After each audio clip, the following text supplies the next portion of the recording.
세상의 모든 어머니들께 이 이야기를 바칩니다. 당신의 희생은 헛되지 않았습니다.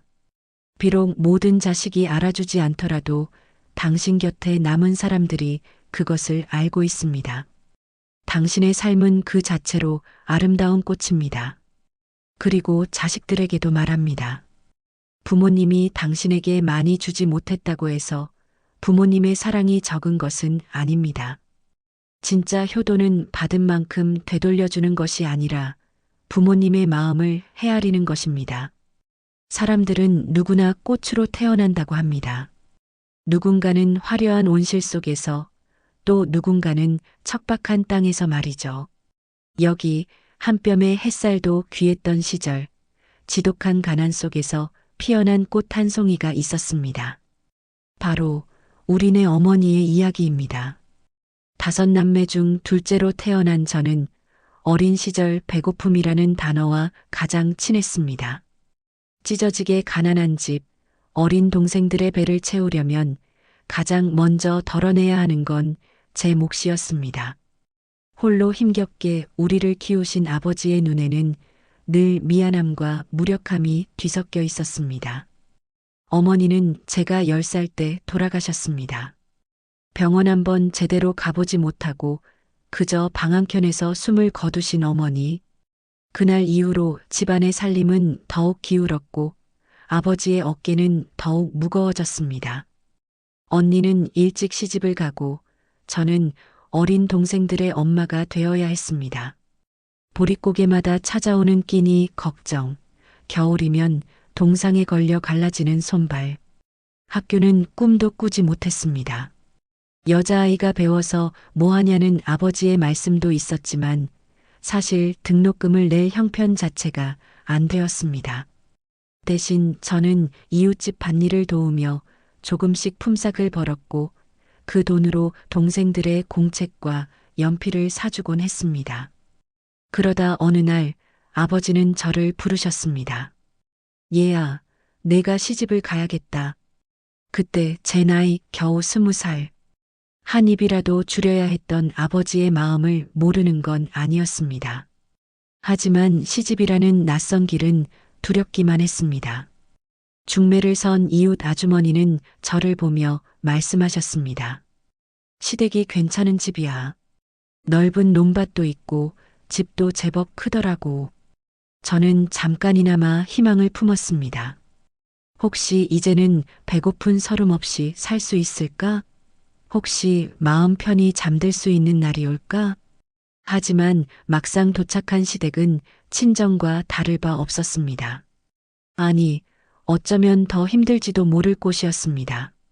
시아버님은 이미 돌아가시고 시어머니와 6남매, 그중 셋째 아들의 아내가 된 저는 또다시 가난과 마주해야 했습니다. 중매쟁이 아주머니가 말한 넓은 논밭은 사실 남의 땅을 소작하는 것이었고 제법 큰 집은 비바람이 새어 들어오는 초가집이었습니다. 결혼하면 괜찮아질 거라고, 아이가 태어나면 행복해질 거라고 믿었습니다. 하지만 저의 고생은 그때부터 진짜 시작이었습니다. 새벽 4시면 일어나 아궁이에 불을 지폈습니다. 6 식구의 아침 밥상을 차리고 설거지를 마치면 어느새 해가 중천에 떠 있었습니다. 그리고 나면 밭으로 나가 김을 메고 돌아와서는 빨래를 했습니다. 저녁 준비를 하고 다시 설거지를 하고 나면 밤 11시가 넘었습니다. 하루도 쉬지 않고 1년 내내 그렇게 살았습니다. 설상가상으로 어려서부터 고생만 하신 남편은 늘 병치레를 달고 사셨습니다. 폐가 약해서 겨울만 되면 심한 기침을 했고 허리도 좋지 않아 무거운 걸 들지 못했습니다. 실질적인 가장이었지만 그분의 어깨는 항상 무거웠습니다. 결국 집안의 농사일과 바깥일까지 제가 도맡아야 했습니다. 시집살이는 또 어떻고요? 홀로 자식들을 키우신 시어머니는 며느리에게 유독 엄격했습니다. 며느리, 밥이 왜 이렇게 질어? 물 조절도 제대로 못하냐? 빨래를 이따위로 해놨어? 다시 해. 시동생들 밥상은 따로 차려야지. 너는 왜 그것도 모르고. 저는 그저 예, 어머님 하며 고개를 숙일 뿐이었습니다. 친정에 가고 싶어도 갈 수 없었습니다. 아버지도 동생들도 먹고 살기 바빴고 무엇보다 시집살이가 힘들다고 하소연하는 것이 아버지를 더 아프게 할까봐 두려웠습니다. 시아주버님들은 결혼을 하셨지만 결혼 후 아이만 낳고 얼마 안 가 돌아가셔서 조카들이 수시로 집으로 와서 밥 먹고 집안을 어지럽히곤 했습니다.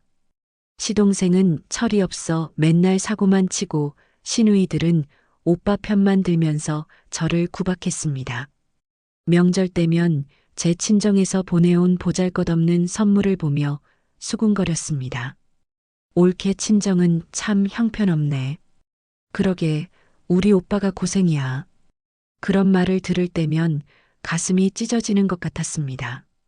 하지만 눈물도 마음대로 흘릴 수 없었습니다. 울면 나약한 사람으로 보일까봐, 더 무시당할까봐 이를 악물고 참았습니다. 제 마음 편할 날은 단 하루도 없었습니다. 그런데도 저는 불평 한번 할 수 없었습니다.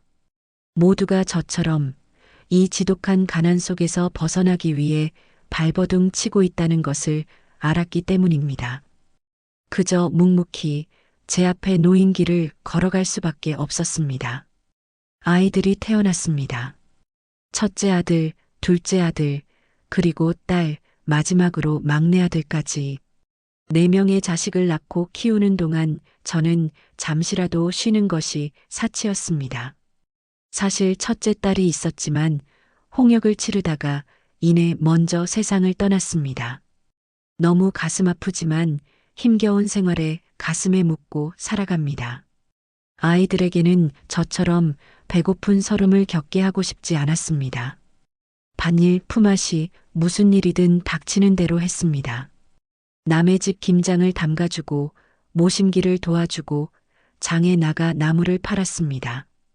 남편과 함께 콩 한 쪽이라도 더 심기 위해 손에 굳은 살이 박히도록 땅을 일구었습니다. 하지만 내 아이들을 키우는 것은 쉬운 일이 아니었습니다. 특히 큰아들과 둘째 아들, 이 두 아들에게는 모든 것을 쏟아부었습니다. 큰아들을 잘 키워야 집안에 살아나고 기둥이 되는 거야. 시어머니의 말씀이 귓가에 맴돌았고 저도 그렇게 믿었습니다. 큰아들이 중학교에 진학할 때 등록금을 마련하기 위해 저는 3달 동안 새벽장에서 좌판을 벌였습니다. 추운 겨울 새벽 손이 꽁꽁 얼어붙어도 채소를 다듬고 손님을 맞았습니다. 그렇게 모은 돈으로 아이의 교복을 사주고 책가방을 사주었습니다. 큰아들이 고등학교에 가고 싶다고 했을 때 저는 밤낮으로 일했습니다.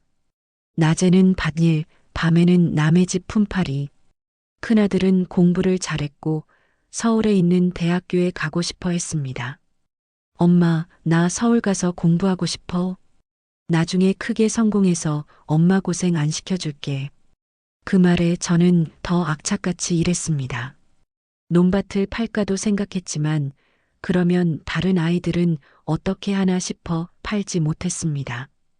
대신 빚을 냈습니다. 큰아들의 대학 등록금을 위해 저는 이웃에게 돈을 빌렸습니다. 둘째도 형을 따라 대학에 가고 싶어 했습니다. 큰아들에게 해준 것을 둘째에게 안 해줄 수는 없었습니다. 저는 또다시 일했습니다. 남편도 무리해서 일했습니다. 둘째도 서울로 대학을 보냈습니다. 그 과정에서 딸과 막내는 늘 뒷전이었습니다. 딸은 어차피 시집 갈 텐데 공부를 많이 시켜서 뭐해. 딸이 대학교에 가고 싶다고 했을 때 저는 머뭇거렸습니다. 큰아들과 둘째의 대학 등록금 때문에 빚이 너무 많았습니다. 얘야, 미안하다. 집에 돈이 없고 빚이 너무 많다. 나중에 돈 생기면 보내줄게. 딸의 실망한 얼굴이 지금도 눈에 선합니다. 하지만 어쩔 수 없었습니다. 오빠들 학비가 급했습니다. 막내는 더 안타까웠습니다. 막내는 참고서 한 권도 없이 학교 책으로만 공부를 해도 똑똑해서 대학 시험을 합격했습니다. 하지만 이미 집안 형편은 바닥이었습니다. 막내야, 미안해. 형들 대학 보내느라. 너는 기술 배우는 게 어떻겠니? 나중에 돈 생기면 대학 보내줄게. 눈물이 흘렀습니다. 막내는 아무 말 없이 고개를 끄덕였습니다. 큰아들과 둘째에게 쏟아부은 정성은 말로 다 할 수 없었습니다. 큰아들이 대학에 다닐 때는 매달 생활비를 보내야 했습니다. 서울 물가는 비쌌고 아들은 친구들과 어울리려면 돈이 필요하다고 했습니다.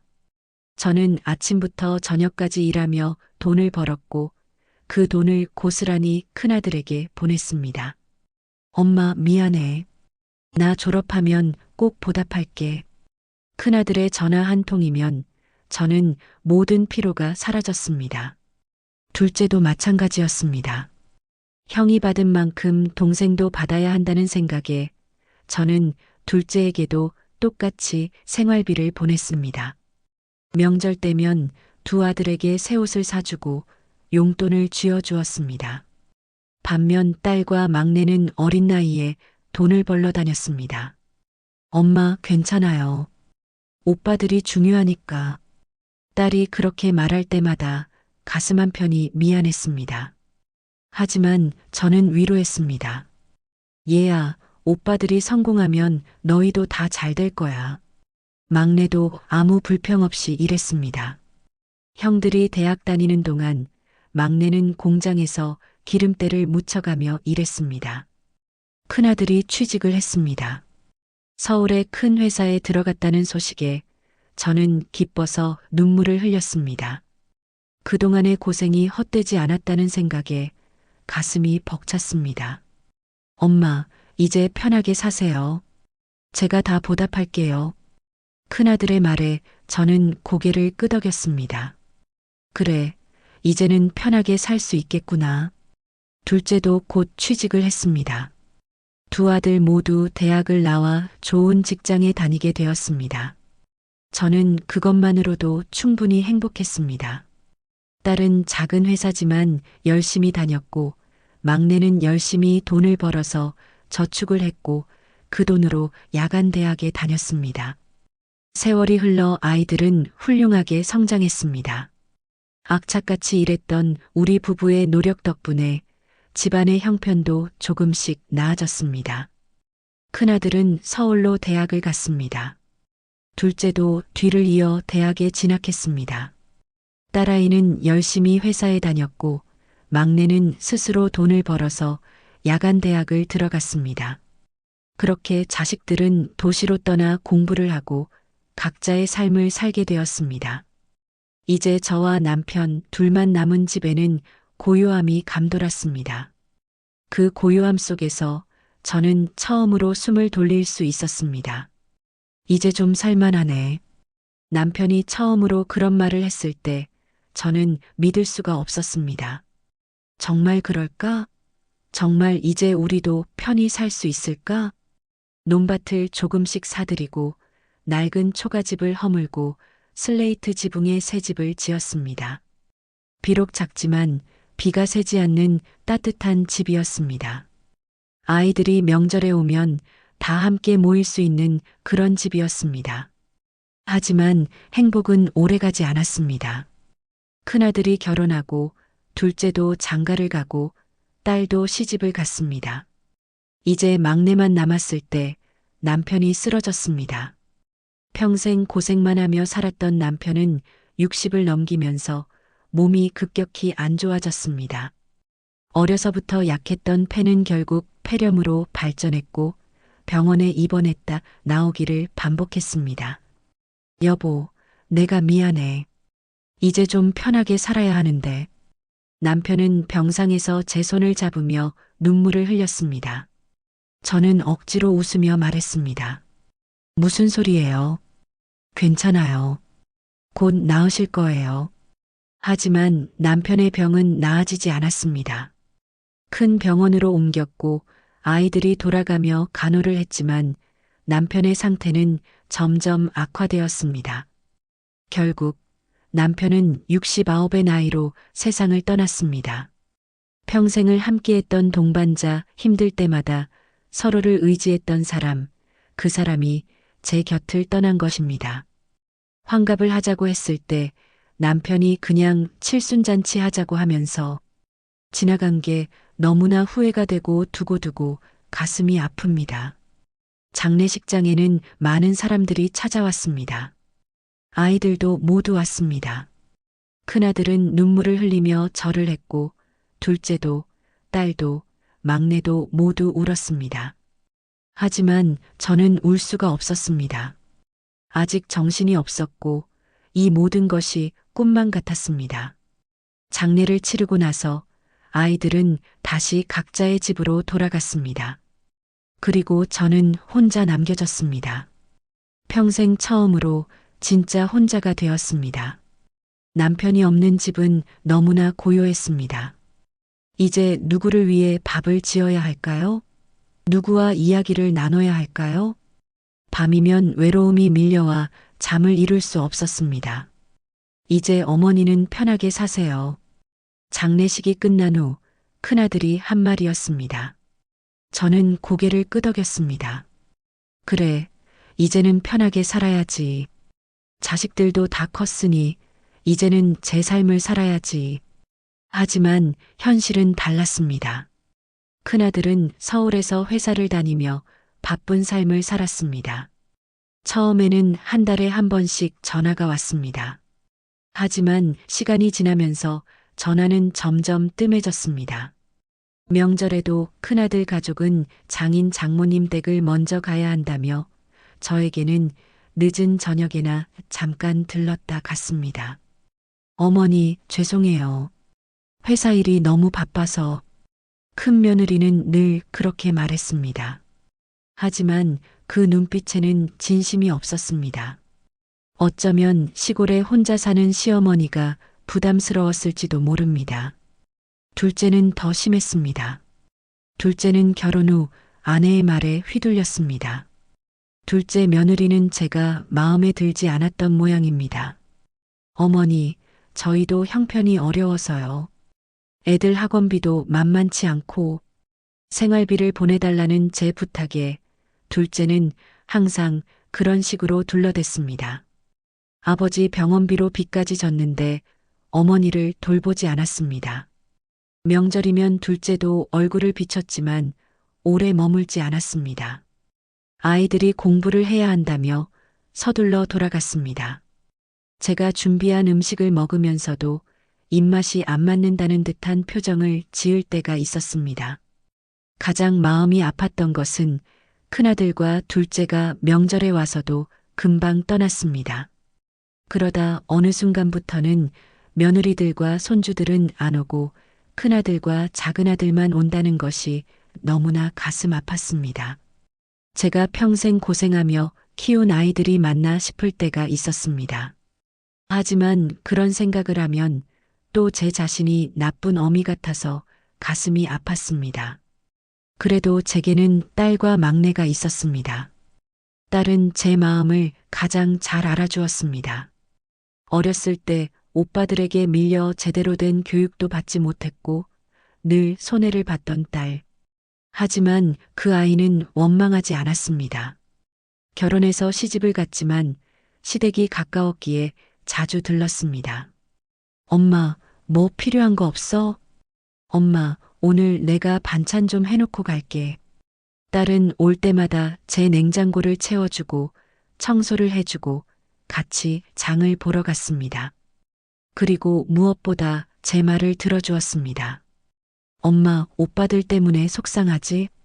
딸은 제 마음을 읽었습니다. 큰아들과 둘째가 주지 못하는 것, 딸은 그것을 채워주었습니다. 얘야, 너는 어렸을 때 고생을 많이 시켰는데. 엄마, 무슨 소리야? 엄마가 최선을 다하신 거 나도 알아. 그때는 형편이 안 됐으니까 어쩔 수 없었던 거잖아.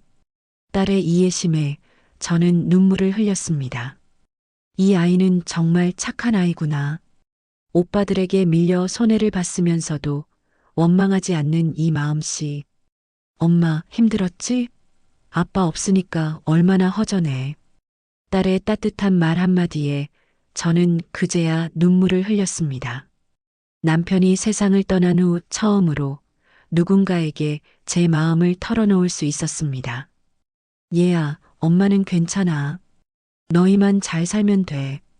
무슨 소리야, 엄마. 엄마가 행복해야 우리도 행복하지. 딸은 제 손을 꼭 잡아주었습니다. 그 온기가 제 마음을 녹여주었습니다. 막내도 마찬가지였습니다. 막내는 형들처럼 대학을 못 보냈는데 스스로 돈을 벌어서 야간 대학을 간 내 막내 아들.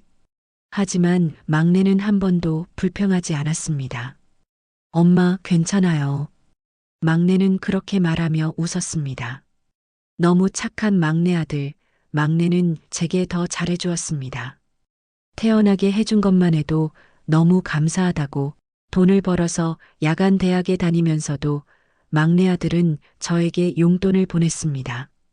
엄마, 많이는 못 드리지만 이거라도 받으세요. 얘야, 너는 내가 쓸 돈도 부족할 텐데. 괜찮아요. 어머니 먹고 싶은 거 참지 말고 사드세요. 막내의 말에 저는 가슴이 미어졌습니다. 이 아이는 알고 있었습니다. 형들에 비해 자신이 받은 게 적었다는 것을. 하지만 원망하는 대신 효도로 보답하려는 이 마음. 막내는 결혼을 하고 나서도 매달 제게 생활비를 보내왔습니다. 큰형이나 둘째 형과는 달리 막내는 한 번도 거르지 않았습니다. 그리고 주말이면 아내와 함께 제게 왔습니다. 엄마, 뭐 고장난 거 없어요? 제가 고쳐드릴게요. 막내는 집안에 부서진 문짝을 고치고 새는 수도꼭지를 고쳤습니다. 막내 며느리도 착했습니다. 같이 와서 제 이야기를 들어주고 같이 밥을 해 먹으며 웃었습니다. 어머니, 저희랑 같이 사시는 게 어때요? 막내 며느리가 그렇게 제안했을 때 저는 고개를 저었습니다. 아니야, 너희끼리 사는 게 좋아. 나는 여기서 편하게 살 거야. 사실은 같이 살고 싶었습니다. 하지만 젊은 부부에게 시어머니가 함께 사는 것이 부담이 될까봐 저는 그렇게 거절했습니다. 어느새 주름진 얼굴, 굽어진 허리가 되었습니다. 하지만 이제 저는 더 이상 힘겨워하지 않습니다. 혼자 사는 것이 익숙해졌습니다. 아침에 일어나 혼자 밥을 짓고 텃밭에 나가 채소를 가꾸고 동네 어르신들과 이야기를 나누며 하루를 보냅니다. 저녁이면 TV를 보다가 일찍 잠자리에 듭니다. 가끔 남편이 그립습니다. 옆에 누워 있을 것만 같은데 돌아보면 빈자리입니다. 그럴 때면 눈물이 나지만 이제는 금방 닦아낼 수 있습니다. 큰아들과 둘째에 대한 섭섭함도 조금씩 사라지고 있습니다. 처음에는 화가 나고 서러웠습니다. 어떻게 평생 고생하며 키운 자식들이 어미를 외면할 수 있을까? 하지만 세월이 지나면서 저는 이해하게 되었습니다. 아이들도 각자의 삶이 바쁘고 각자의 어려움이 있습니다. 큰아들은 회사에서 살아남기 위해 치열하게 일하고 둘째는 아내와 아이들을 먹여 살리기 위해 고군분투합니다. 그들에게 저는 짐이 될 수도 있습니다. 그래도 가끔 명절이나 생일에 전화가 오면 저는 기쁩니다. 어머니, 건강하시죠? 그래, 엄마는 잘 있어. 너희는? 예, 잘 있어요. 나중에 시간 되면 갈게요.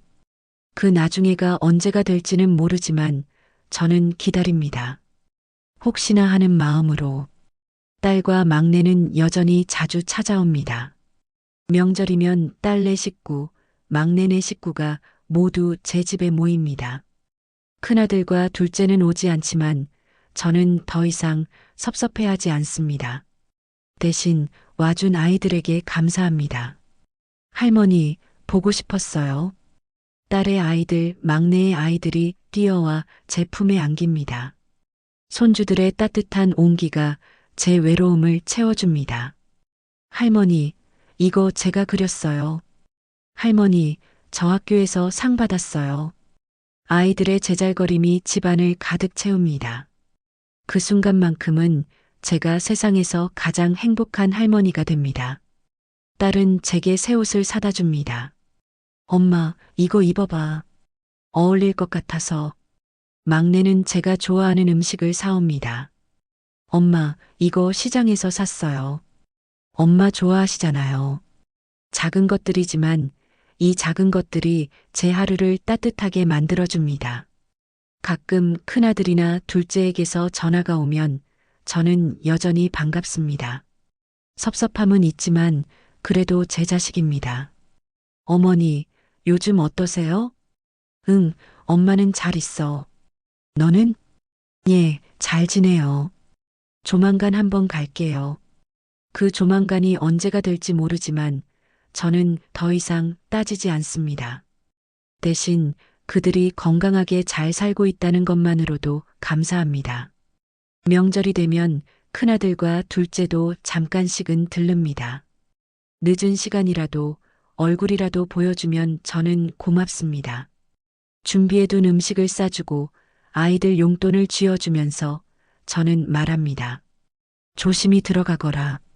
그렇게 보내고 나면 다시 고요해지지만 저는 괜찮습니다. 이제는 혼자 있는 것도 나쁘지 않습니다. 70을 넘긴 지금 저는 가끔 지난 시절을 돌아봅니다. 평생을 큰아들과 둘째를 위해 살았습니다. 그들을 위해 빚을 내고 딸과 막내를 희생시켰습니다. 그들이 성공하면 모든 게 보상받을 거라 믿었습니다. 하지만 결과는 어땠습니까? 큰아들과 둘째는 성공했지만 저를 외면했습니다. 반면 제대로 돌보지 못했던 딸과 막내가 저를 보살펴주고 있습니다. 이것이 인생의 아이러니일까요? 많이 주면 당연하게 여기고 적게 받으면 더 감사하게 여기는 것. 큰아들과 둘째는 제가 해준 모든 것을 당연하게 생각했습니다. 어머니가 희생하는 것이 당연하고 자신들이 받는 것이 당연했던 거죠. 반면 딸과 막내는 받지 못한 것에 대해 원망하지 않았습니다. 오히려 어머니가 최선을 다했다는 것을 이해했고, 그래서 더 감사하는 마음으로 저를 대했습니다. 가끔 이런 생각을 합니다. 만약 시간을 되돌릴 수 있다면 내 자식에게 공평하게 해주고 싶습니다. 큰아들과 둘째에게만 몰아주지 말고 딸과 막내에게도 똑같이 해주고 싶습니다. 하지만 그때는 어쩔 수 없었습니다. 그 시절에는 아들이 집안을 일으킨다는 생각이 강했고 딸은 어차피 시집 간다는 생각이 당연했습니다. 저도 그렇게 배웠고 그렇게 믿었습니다. 지금 생각하면 틀린 생각이었습니다. 딸도 아들만큼 소중하고 막내도 큰아들만큼 중요합니다.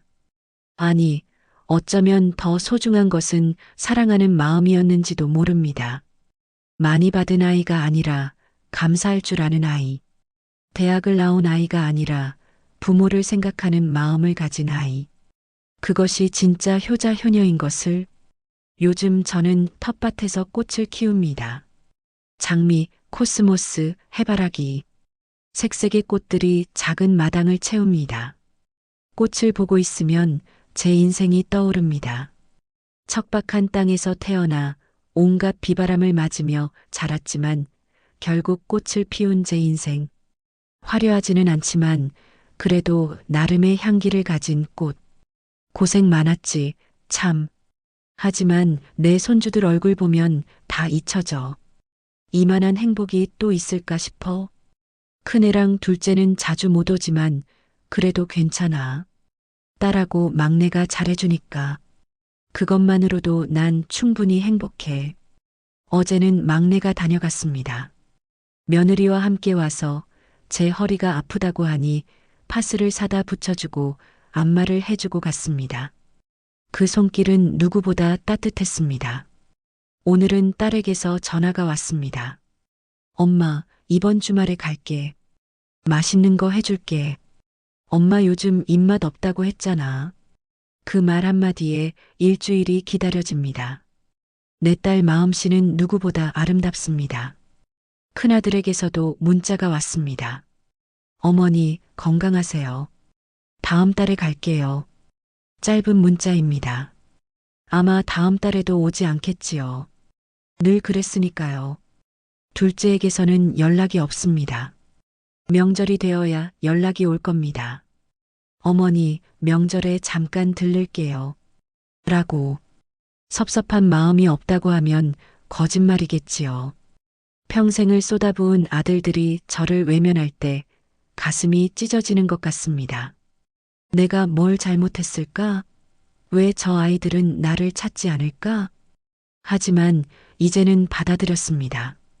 그것이 그들의 선택이라는 것을, 제가 아무리 많이 줘도 그들의 마음을 바꿀 수는 없다는 것을, 대신 저는 딸과 막내가 보여주는 사랑에 감사합니다. 제가 제대로 해주지 못했는데도 원망하지 않고 오히려 저를 보살펴주는 그 마음에 감사합니다. 이제는 알겠습니다. 많이 준다고 해서 사랑을 받는 것이 아니라는 것을, 진정한 효는 받은 만큼 되돌려주는 것이 아니라 부모를 생각하는 마음에서 나온다는 것을, 이제 저는 압니다. 완벽한 가족은 없다는 것을. 하지만 저는 한 가지 깨달았습니다. 많이 주는 것이 사랑이 아니라 진심을 주는 것이 사랑이라는 것을. 큰아들과 둘째에게는 모든 것을 줬지만 진심은 없었을지도 모릅니다. 아들이니까 해줘야 한다는 의무감이었을 뿐. 반면 딸과 막내에게는 많이 주지 못했지만 미안한 마음만큼은 진심이었습니다. 그 미안함이 아이들에게 전해졌고 아이들은 그것을 이해해 주었습니다. 인생은 참 묘합니다. 모든 것을 쏟아부어도 돌아오지 않는 것이 있고 아무것도 주지 못했는데 되돌아오는 것이 있습니다. 가끔 동네 어르신들과 이야기를 나누다 보면 비슷한 처지의 분들이 많습니다. 나도 아들만 공부시켰어. 딸은 일찍 시집 보내고. 근데 지금 나를 챙기는 건 그 딸이야. 나도 맏아들한테 전부 다 줬어. 땅도 다 넘겨주고. 근데 요양원 보내려 하더라고. 막내가 말려서 겨우 집에 있어. 모두가 비슷한 이야기를 합니다. 많이 준 자식이 아니라 마음 착한 자식이 부모를 모신다고. 저는 이제 후회하지 않기로 했습니다. 과거를 바꿀 수는 없으니까요. 대신 현재에 감사하기로 했습니다. 딸과 막내가 있어서 제가 외롭지 않으니까요. 하지만 가끔, 정말 가끔은 큰아들과 둘째가 그립습니다. 어렸을 적 큰아들이 엄마 나 커서 꼭 효도할 거야. 라고 하던 모습. 둘째가 엄마 사랑해. 라고 안기던 모습. 그때는 진심이었을 텐데 언제부터 변한 걸까요? 대학에 가면서, 취직하면서, 결혼하면서, 아니면 어머니가 더 이상 쓸모없다고 생각하면서. 하지만 이내 고개를 젓습니다. 원망해봤자 달라지는 것은 없으니까요. 그저 그들이 건강하고 행복하게 살기를 바랄 뿐입니다. 명절이 되면 큰아들과 둘째도 잠깐은 들릅니다. 한두 시간 밥 한 끼 먹고 가는 정도지만 그래도 얼굴이라도 보면 저는 고맙습니다. 조심해서 잘 가거라. 그렇게 보내고 나면 다시 빈집입니다. 하지만 이제는 괜찮습니다. 곧 딸이 올 거고 막내도 올 테니까요. 대신 저는 딸과 막내가 보여주는 사랑에 감사합니다. 그들이 제게 주는 따뜻함에 감사합니다. 그리고 비록 자주는 아니지만 가끔씩이라도 연락해주는 큰아들과 둘째에게도 감사합니다. 아침이면 저는 남편의 사진 앞에 섭니다. 여보, 오늘도 잘 지내시죠? 아이들 다 잘 크고 있어요. 손주들도 무럭무럭 자라고요. 당신이 보고 싶긴 하지만 저도 이제 잘 지내고 있어요. 걱정 마세요. 남편의 사진은 아무 말이 없지만 그 미소가 저를 위로해 줍니다. 그리고 저는 하루를 시작합니다. 텃밭에 물을 주고 아침밥을 짓고 이웃집 할머니와 담소를 나눕니다. 평범한 하루지만 이 평범함이 행복입니다. 가끔 동네 어르신들과 이야기를 나누다 보면 비슷한 처지의 분들이 많습니다. 우리 큰애는 미국에 있어서 못 와. 둘째는 바빠서 못 오고, 우리 딸은 시집살이 때문에 바빠. 아들은 장사한다고 정신없고, 모두가 비슷합니다. 자식 키우느라 평생 고생했지만 정작 자식들은 바빠서 부모를 자주 찾지 못합니다. 어떤 분은 요양원에 가셨고 어떤 분은 혼자 사십니다. 하지만 저는 그래도 괜찮다고 생각합니다. 자식들이 건강하게 각자의 삶을 살아가고 있다면 그것으로 충분합니다. 힘들었던 지난날의 기억들은 제 삶의 깊은 뿌리가 되어 주었습니다. 배고픔을 아는 사람은 음식의 소중함을 압니다. 가난을 겪은 사람은 돈의 가치를 압니다. 외로움을 아는 사람은 함께함의 소중함을 압니다. 저는 그 모든 것을 겪었기에 지금의 작은 행복에 감사할 수 있습니다. 손주들이 안겨주는 따뜻함, 딸이 사다주는 옷 한 벌, 막내가 고쳐주는 수도꼭지, 큰아들의 짧은 문자, 둘째의 명절 방문. 그 모든 것이 제게는 선물입니다. 사람들은 묻습니다. 후회되는 것은 없으세요? 저는 잠시 생각해 봅니다. 후회되는 것이 있을까요? 어쩌면 학교를 좀 더 다녔으면 좋았을까요? 시집을 조금 더 늦게 갔으면 좋았을까요? 아이들에게 더 나은 환경을 만들어 주었으면 좋았을까요? 하지만 곰곰이 생각해 보면 그 모든 것이 제 선택이 아니었습니다. 그 시절 저에게 주어진 환경에서 저는 최선을 다했습니다. 그것만으로도 충분합니다. 오히려 제가 자랑스러운 것은 그 모든 어려움 속에서도 포기하지 않았다는 것입니다. 가난해도 아이들을 학교에 보냈고, 힘들어도 웃음을 잃지 않으려 했고, 외로워도 삶을 이어갔습니다. 그것이 바로 제 인생입니다. 큰아들과 둘째가 자주 오지 않는 것도 이제는 받아들입니다. 섭섭하지만 그것이 그들의 삶입니다. 저도 젊었을 때는 친정을 자주 찾지 못했으니까요. 다만 딸과 막내가 보여주는 사랑에 감사하며 살아갑니다. 가난한 집의 둘째 딸로 태어나 또다시 가난한 집의 며느리로 시집와서 평생을 고생하며 살았던 한 여인. 큰아들과 둘째 아들에게 모든 것을 쏟아부었지만 그들은 성공한 후 어머니를 외면했습니다. 제대로 돌보지 못했던 딸과 막내만이 어머니 곁을 지키고 있습니다. 이것이 인생의 아이러니입니다. 하지만 그녀는 원망 대신 이해를 선택했고 후회 대신 감사를 선택했습니다. 거센 바람 속에서도 묵묵히 버텨내며 결국 아름다운 꽃으로 피어난 우리네 어머니. 완벽하지 않은 자식들, 그중 누구는 곁에 있고 누구는 멀리 있습니다. 하지만 그 모두가 그녀가 낳은 자식이고 그녀는 여전히 그들 모두를 사랑합니다. 오늘도 그녀는 텃밭에 나가 꽃을 돌봅니다. 이 꽃들처럼 나도 끝까지 아름답게 피어 있고 싶어. 그녀의 얼굴에는 주름이 가득하지만 그 미소는 여전히 따뜻합니다. 굽은 허리지만 그 걸음은 여전히 당당합니다. 딸이 곧 올 것입니다. 막내도 주말에 온다고 했습니다. 큰아들에게서는 다음 달에 가겠다는 연락이 왔지만 아마 오지 않겠지요. 둘째는 명절에나 보겠다고 했습니다. 모두가 완벽하지는 않지만 그래도 괜찮습니다. 딸과 막내가 있으니까요. 그 아이들의 사랑이면 충분하니까요. 인생은 참 묘해. 많이 준 자식이 아니라 마음 착한 자식이 부모를 챙기더라고. 큰애들한테 서운하지 않냐고? 물론 서운하지. 평생을 그 애들한테 쏟아부었는데. 하지만 뭐 어쩌겠어. 그게 그 애들의 선택인걸. 대신 딸하고 막내가 있잖아. 그것만으로도 난 행복해. 정말이야. 이 이야기는 한 어머니의 이야기입니다. 하지만 동시에 우리 모두의 이야기이기도 합니다. 모든 것을 쏟아부어도 돌아오지 않는 사랑이 있고 아무것도 주지 못했는데 되돌아오는 사랑이 있습니다. 많이 주는 것이 사랑이 아니라 진심을 주는 것이 사랑입니다. 그리고 많이 받는 것이 효도가 아니라 부모를 생각하는 마음이 효도입니다. 그녀는 오늘도 꽃으로 피어 있습니다. 비록 모든 자식들이 곁을 지키지는 않지만 딸과 막내가 보여주는 사랑으로 그녀는 계속 피어날 것입니다. 왜냐하면 진짜 꽃은 많은 사람이 아니라 진심 어린 사람 하나로도 아름답게 피어날 수 있으니까요.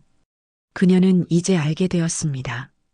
인생에서 중요한 것은 얼마나 많이 주느냐가 아니라 누구에게 진심으로 주느냐라는 것을, 그리고 자식을 키우는 것은 투자가 아니라 사랑이어야 한다는 것을, 큰아들과 둘째에게 쏟아부은 것은 투자였습니다. 이 아이들이 성공하면 우리 집안이 일어날 거야 라는 기대. 하지만 투자에는 항상 실패의 위험이 따릅니다. 반면 딸과 막내에게 못해준 것은 빚이 되었고 그 빚을 갚으려는 아이들의 마음이 진짜 효도가 되었습니다. 어느 날 딸이 말했습니다. 엄마, 나는 엄마가 고마워. 오빠들한테 많이 해주느라 나한테는 못해줬지만 그래도 엄마는 최선을 다하셨잖아. 그게 중요한 거야. 막내도 비슷한 말을 했습니다. 엄마, 저는 형들이 부럽지 않아요. 형들은 대학도 나오고 좋은 직장도 다니지만 저는 엄마의 사랑을 더 많이 받은 것 같아요. 엄마가 미안해 하시는 그 마음이 곧 사랑이었잖아요. 그 말을 듣는 순간 저는 울었습니다.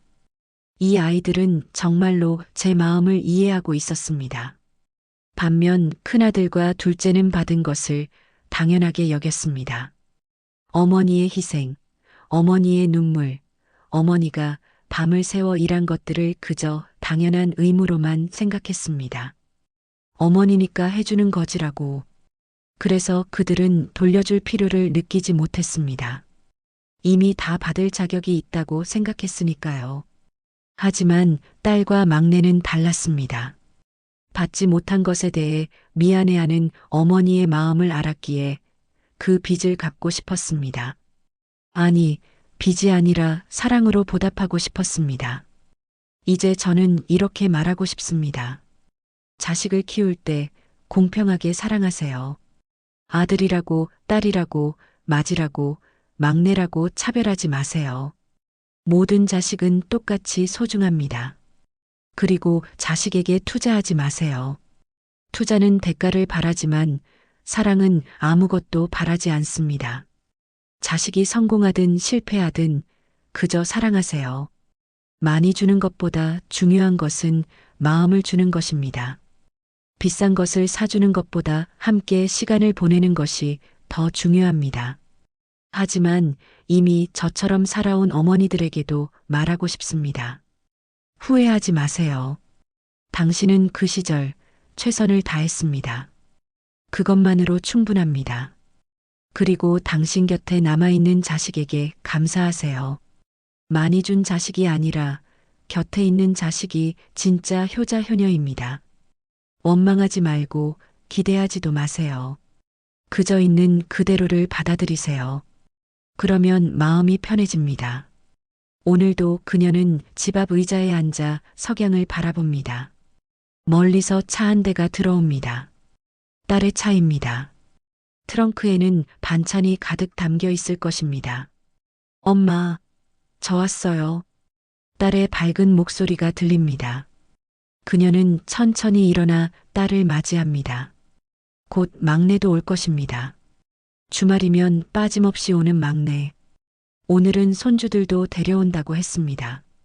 큰아들과 둘째는 오지 않겠지요. 하지만 괜찮습니다. 딸과 막내가 있으니까요. 저녁이 되면 작은 집은 웃음소리로 가득 찰 것입니다. 딸이 만든 음식을 먹고 막내가 손본 수도꼭지를 보며 손주들의 제잘거림을 들으며 그녀는 생각합니다. 이것만으로도 충분해. 이것만으로도 행복해. 그리고 그녀는 또 생각합니다. 큰애와 둘째야, 너희도 행복하게 살아라. 엄마한테 오지 않아도 괜찮아. 그저 건강하고 행복하게 살아다오. 그것만으로도 엄마는 만족한단다. 원망은 이제 없습니다. 섭섭함은 가끔 있지만 그것도 이제 익숙해졌습니다. 대신 감사함이 있습니다. 딸과 막내에게 그리고 이렇게 살아있을 수 있음에 나는 완벽한 어머니는 아니었어. 실수도 많이 했고 후회되는 것도 있어. 하지만 그래도 나는 최선을 다했어. 그리고 지금 나는 행복해. 딸과 막내가 있어서, 손주들이 있어서, 이렇게 살아있어서 그것만으로도 충분히 감사해. 한 송이 꽃은 오늘도 피어 있습니다. 척박한 땅에서 태어나 비바람을 맞으며 자라고 가뭄과 추위를 견디며 살아남은 꽃. 모든 자식이 그늘을 만들어주지는 않지만 그래도 꽃은 아름답게 피어 있습니다. 왜냐하면 진짜 꽃은 누가 보든 안 보든 누가 사랑하든 안 하든 그저 피어 있으니까요. 그리고 그 꽃 옆에는 딸과 막내라는 두 개의 작은 꽃이 함께 피어나고 있습니다. 이것이 바로 우리네 어머니의 이야기입니다.